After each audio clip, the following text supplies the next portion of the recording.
ইরানের শক্তিশালী বাহিনী আইআরজিসি ঘোষণা করেছে তারা নতুন করে বড় আকারের মিসাইল হামলা চালিয়েছে। এই হামলার নাম দিয়েছে অপারেশন ট্রু প্রমিস 4। এই হামলায় শুধু মিসাইল না, ড্রোনও ব্যবহার করা হয়েছে। একসাথে বহু জায়গায় আঘাত হানা হয়েছে। টার্গেট ছিল তেল আবিব, হাইফা, জেরুজালেম। বিভিন্ন রিপোর্ট অনুযায়ী ভবন ক্ষতিগ্রস্ত হয়েছে, একাধিক স্থানে বিস্ফোরণ হয়েছে। বিশেষ করে বেতসমত এলাকার একটি মিসাইল আঘাতে অন্তত 9 জন নিহত এবং 36 জনের বেশি আহত। জেরুজালেমের পশ্চিমে উপকূলের জাফার পথে অবস্থিত বেইশেমের শহরে 1 মার্চ দিনের শুরুতে একটি ইরানি ক্ষেপণাস্ত্র আঘাত হানে।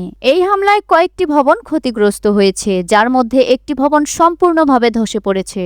ইরান দেখিয়ে দিয়েছে যে তারা ব্যালিস্টিক সহ বিভিন্ন ধরনের ক্ষেপণাস্ত্র ছুড়তে সক্ষম, যা সরাসরি ইসরায়েলের শহরগুলোর কেন্দ্রভাগে আঘাত হানতে পারে। হামলার তীব্রতা কতটা? ইসরায়েলি মিডিয়া বলছে এই হামলার সংখ্যা ও পরিসরের দিক থেকে ব্যতিক্রমী। দেশজুড়ে সাইরেন বেজে উঠছে, উত্তরে আকা থেকে দক্ষিণে ইসদুত পর্যন্ত। শুধু তাই না, গাজা, গোলান হাইট এবং ডেড সি অঞ্চলেও সতর্কতা জারি করা হয়েছে। ইরানের এই হামলা শুধু একটি শহরেই সীমাবদ্ধ না, পুরো ইসরায়েল জুড়ে আতঙ্ক ছড়িয়ে পড়ছে। এদিকে উত্তেজনা ছড়িয়ে পড়ছে সমুদ্রপথেও। স্ট্রেট অফ হরমুজে একটি তেলবাহী জাহাজে আগুন লাগে। বহু জাহাজ চলাচল বন্ধ করে অপেক্ষা করছে। রিপোর্ট বলেছে প্রায় 100টি তেল ট্যাঙ্কার আটকে আছে।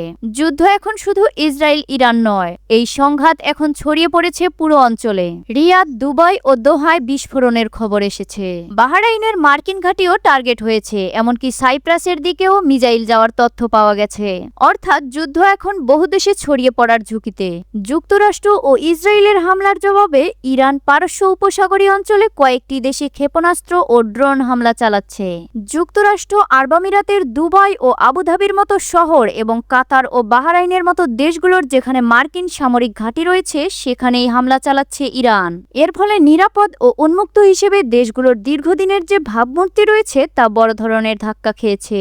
28 ফেব্রুয়ারি 200 যুদ্ধবিমান নিয়ে ইরান জুড়ে হামলা চালায় যুক্তরাষ্ট্র ও ইসরায়েল। জবাবে ইরান শত শত ক্ষেপণাস্ত্র ও ড্রোন নিক্ষেপ করে। সৌদি যুবরাজ মুহাম্মদ বিন সালমান নাকি গোপনে যুক্তরাষ্ট্রকে ইরানে হামলার জন্য চাপ দিয়েছিলেন। এই তথ্য প্রকাশ পেয়েছে মার্কিন সংবাদ মাধ্যম ওয়াশিংটন পোস্টের এক প্রতিবেদনে। প্রতিবেদন অনুযায়ী তিনি কয়েক সপ্তাহ ধরে মার্কিন প্রেসিডেন্ট ডোনাল্ড ট্রাম্পকে একাধিকবার ফোন করেছেন। লক্ষ্য ছিল ইরানি সামরিক হামলা চালানো, কিন্তু প্রকাশ্যে তিনি ঠিক উল্টো কথা বলেছিলেন। যুবরাজ বলেছিলেন সৌদি আরব কূটনীতির মাধ্যমে সমাধান চায়। প্রকাশ্যে সমাধান চাওয়া এবং গোপনে যুক্তরাষ্ট্রকে যুদ্ধের জন্য উস্কিয়ে দেওয়া, যাকে বলা হয় সর্ষের মধ্যেই ভূত। সৌদি আরবের মূল চিন্তা ছিল তাদের তেল স্থাপনা নিরাপদ রাখা, কারণ অতীতে ইরানের সঙ্গে উত্তেজনার সময় সৌদি তেল স্থাপনায় হামলার ঘটনা ঘটেছে।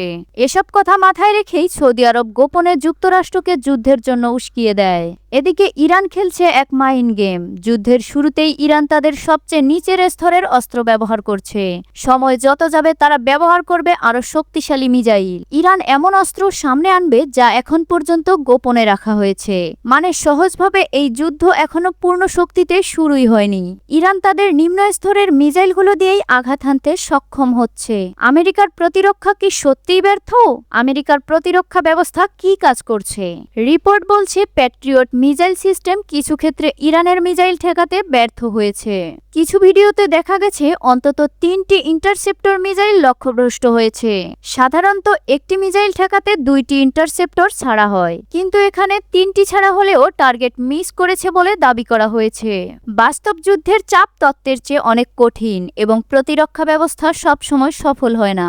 এদিকে ইরান দাবি করেছে তারা যুক্তরাষ্ট্রের একটি অত্যাধুনিক রাডার ধ্বংস করেছে। এই রাডারটি হলো ANFPS-132 রাডার, যার অবস্থান কাতার মূল্য প্রায় $1.1 বিলিয়ন। এদিকে ইরানের সর্বোচ্চ নেতা আয়াতুল্লাহ আলী খামেনিকে হত্যা করেছে যুক্তরাষ্ট্র ও ইসরায়েল। এর প্রতিবাদে কঠোর প্রতিশোধ নেওয়ার ঘোষণা দিয়েছে ইরান। একই সঙ্গে এ হত্যাকাণ্ড মুসলিম বিশ্বের সঙ্গে যুদ্ধ ঘোষণা বলে মন্তব্য করেছেন দেশটির প্রেসিডেন্ট মাসুদ পেজশকিয়ান। ইরানের সর্বোচ্চ নেতা আয়াতুল্লাহ আলী খামেনির মৃত্যুর খবর ছড়িয়ে পড়ার পর থেকেই উত্তেজনা চরমে। এই ঘটনাকে কেন্দ্র করে ইরানের নেতৃত্বাধীন একটি বড় জোট একসাথে প্রতিশোধ নেয়ার ঘোষণা দিয়েছে। এই জোটে আছে লেবাননের হিজবুল্লাহ, ফিলিস্তিনের হামাস ও ইয়ামিনের হুথি। এই 3টি গোষ্ঠী একই সাথে প্রায় একই বার্তা দিয়েছে, খামেনির হত্যার প্রতিশোধ নেওয়া হবে। হিজবুল্লাহ বলেছে তারা পুরোপুরি প্রস্তুত যুক্তরাষ্ট্র ইসরায়েলের বিরুদ্ধে লড়াই করার জন্য। হামাস বলছে যুক্তরাষ্ট্র ও ইসরায়েলের এই হত্যাকাণ্ড একটি জঘন্যতম অপরাধ। তাদের মতে এর ফল হবে ভয়াবহ। হুতি বিদ্রোহীরা আরও এক ধাপ এগিয়ে তাদের নেতা সরাসরি যুদ্ধের হুঁশিয়ারি দিয়েছেন। বিশেষ করে লোহিত সাগরে পশ্চিমা জাহাজে হামলা বাড়ানোর কথা বলেছেন। এদিকে ইরানের সশস্ত্র বাহিনীর সদস্যরা তাদের শত্রুদের ঘাঁটি উড়িয়ে দিচ্ছে বলে দাবি করেছেন দেশটির প্রেসিডেন্ট মাসুদ পেজশকিয়ান। যুক্তরাষ্ট্র ও ইসরায়েলের হামলায় ইরানের সর্বোচ্চ নেতা আয়াতুল্লাহ আলী খামেনির মৃত্যুর পর ইরানের রাষ্ট্রীয় টেলিভিশনে প্রচারিত এক সংক্ষিপ্ত ভিডিও বার্তায় মাসুদ পেজশকিয়ান এই দাবি করেন। তিনি আরও বলেন, যুক্তরাষ্ট্র ও ইসরায়েলের সাম্প্রতিক হামলা ইরানে ইসলামী প্রজাতন্ত্রের সরকারের দায়িত্ব ও কর্তব্য পালনের সংকল্পকে বাধাগ্রস্ত করতে পারবে না। অন্যদিকে মার্কিন সামরিক বাহিনী 1 মার্চ জানিয়েছেন ইরানের বিরুদ্ধে অভিযানে অংশ নিয়ে যুক্তরাষ্ট্রের সামরিক বাহিনীর 3 সদস্য নিহত এবং 5 জন গুরুতর আহত হয়েছেন। ইউএস সেন্ট্রাল কমান্ড এক বিবৃতিতে একথা জানিয়েছেন। এই বিবৃতিতে আরও বলা হয়েছে, কয়েকজন আঘাতে সামান্য আহত হয়েছেন, তাদের পুনরায় কাজে ফিরিয়ে আনার প্রক্রিয়া চলছে। ইরানের বিরুদ্ধে বড় ধরনের সামরিক অভিযান চলছে। ইরানের পক্ষ থেকে মধ্যপ্রাচ্য থেকে কিছু দূরে ভূমধ্যসাগরীয় এলাকার দ্বীপরাষ্ট্র সাইপ্রাসে 2টি ক্ষেপণাস্ত্র নিক্ষেপ করা হয়েছে। ব্রিটিশ সংবাদ মাধ্যম স্কাইজ নিউজকে দেওয়া এক সাক্ষাৎকারে এই তথ্য নিশ্চিত করেছেন ব্রিটিশ প্রতিরক্ষা সচিব জন হিল। তিনি জানিয়েছেন, ইরান থেকে 2টি ক্ষেপণাস্ত্র সাইপ্রাসের দিকে নিক্ষেপ করা হয়েছে, যেখানে হাজারো ব্রিটিশ সেনা অবস্থান করছে।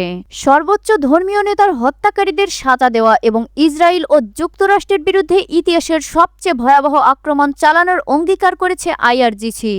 মধ্যপ্রাচ্যের উত্তেজনা ক্রমশ তীব্র হচ্ছে। ইরানের উপর যুক্তরাষ্ট্র ও ইসরায়েলের হামলার জবাবে লেবাননের প্রভাবশালী শিয়া সংগঠন হিজবুল্লাহ জবাব দেওয়ার ঘোষণা দিয়েছে।